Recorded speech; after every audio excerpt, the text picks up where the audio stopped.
नमस्कार श्रोते हो, रेडिओ जयंतच्या आनंदी कट्ट्यावर मी अनुराधा आपणा सर्वांचं मनपूर्वक स्वागत करते. श्रोते हो, आजच्या आनंदी कट्ट्यावर अनुजा बर्वे यांनी लिहिलेली एक अतिशय सुंदर पोस्ट तुम्हा सगळ्यांशी शेअर करते. सकाळची घाई आणि डोरबेलचं वाजणं यांचं अगदी जीवाभावाचं नातं आहे नाही. टॉवेलला हात पुसत पुसत दार उघडताना माझ्या चेहऱ्यावर त्रस्त भाव उमटलेच नकळत. हे काय, आजी नाही आहेत?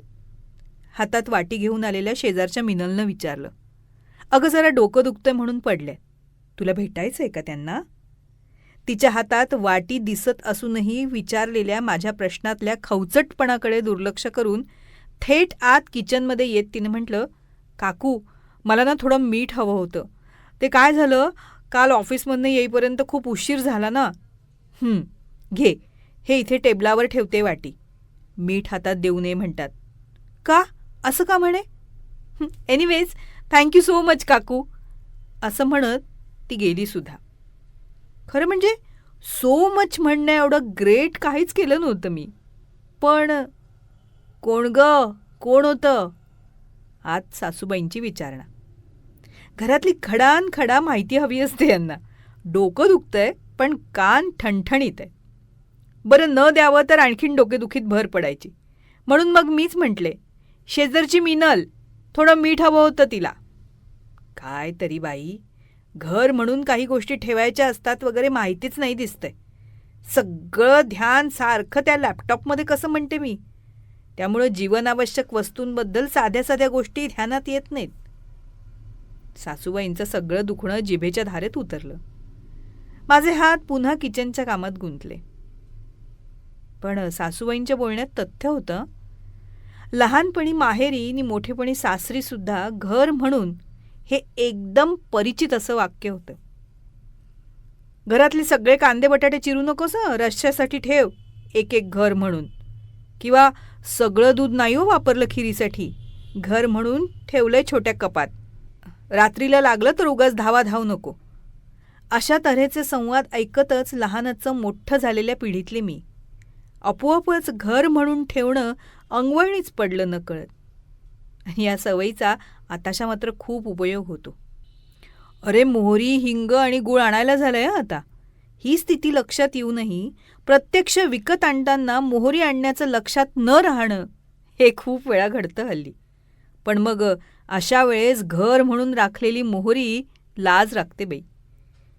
खरंच परंपरागत आणि अनुभवाअंती आलेल्या या काही पद्धती अतिशय उपयोगी आहेत असं मला फार वाटतं. मग त्या आउटडेटेड म्हणून का नाकाराव्या? पण कधीकधी असंही वाटतं की घर म्हणून मीठ न ठेवल्यानं मिनलशी संवाद तरी झाला. नाहीतर हल्ली असा लाईव्ह संवाद जरा दुर्मिळच झालाय नाही. एखाद्या जीवनावश्यक वस्तूची गरज लागावी आणि त्यामुळे शेजाऱ्या पाजाऱ्यांशी प्रत्यक्ष शब्दांची देवाणघेवाण व्हावी, ही खरंच आत्ताच्या काळात अगदी जीवनावश्यक बाब होऊन बसली आहे. नाहीतर आहेच आपलं घर म्हणून नव्हे, घर बसल्या ऑनलाईन शॉपिंगसुद्धा आणि संवादही. श्रोते हो, आमच्या वेळी असं नव्हतं बाई. आमच्या वेळी हे असं असायचं. या घासून गुळगुळीत झालेल्या वाक्यांचा आपल्याला कंटाळा येतो खरा, पण काही वेळेस त्यावेळच्या पद्धती या आजही आत्मसात करणं गरजेचं आहेच.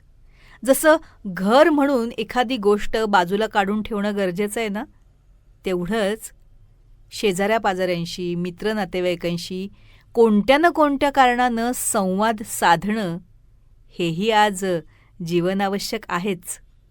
म्हणूनच एकमेकांशी संवाद साधूया. या संवादातून कधीकधी असंही होईल, यातल्या चांगल्या सुंदर संवादाच्या आठवणी घर म्हणून मनाच्या कप्प्यात आपलं एखादं घर बनवतील आणि मग त्यातून अतिशय चांगली, समृद्ध, आनंद देणारी नाती तयार होतील. हो ना? तेव्हा श्रोते हो, हा होता आनंदी कट्ट्यावरचा आजचा सुंदर विचार. तुम्हाला तो कसा वाटला याविषयीची तुमची कमेंट बॉक्समध्ये नक्की लिहा. आणि त्याचबरोबर रेडिओ जयंतचे दर्जेदार कार्यक्रम ऐकण्यासाठी रेडिओ जयंत लाईक करा, शेअर करा आणि सबस्क्राईब करा. रेडिओ जयंतचं सबस्क्रिप्शन फ्री आहे आणि त्याचबरोबर नोटिफिकेशनसाठी बेल आयकॉनवर क्लिक करायला सुद्धा विसरू नका.